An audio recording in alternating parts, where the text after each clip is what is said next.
நாம் இன்னைக்கு broccoli gravy தான் பண்ண போகிறோம். கிரேவி பண்ணுறதுக்கு சின்ன சைஸில் ஒரு ப்ராக்கோலி எடுத்து வச்சுருக்கேன். ப்ராக்கோலியை கட் பண்ணி எடுத்துக்கலாம்.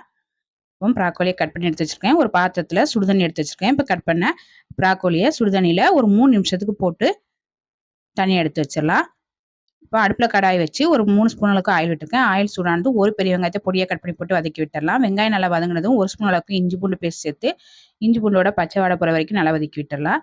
இது கூட கட் பண்ணி வச்ச ப்ராக்கோலி சேர்த்து வதக்கி விட்டுடலாம். இது கூட 2 தக்காளியை கட் பண்ணி போட்டு வதக்கி விட்டுடலாம். 1/4 ஸ்பூன் மஞ்சள் தூள், 1 ஸ்பூன் மிளகாய் தூள், 1 ஸ்பூன் மல்லித்தூள் சேர்த்து கலந்து விட்டுடலாம். இது கூட 1 கப் அளவுக்கு தண்ணி சேர்த்துக்கலாம். தேவையான அளவு உப்பு எல்லாம் சேர்த்து நல்லா கலந்து விட்டுடலாம். மூடி போட்டு ஒரு 10 நிமிஷம் ப்ராக்கோலி நல்லா வேக வச்சிடலாம். ஒரு 10 நிமிஷமா ப்ராக்கோலி நல்லா வெந்துருச்சு. இப்போ இது கூட ஒரு 1/2 ஸ்பூன் அளவுக்கு கரம் மசாலா தூள் சேர்த்துக்கலாம். கரம் மசாலா தூள் சேர்த்து கலந்து விட்டு ஒரு 2 நிமிஷம் நல்லா வேக வச்சிடலாம்.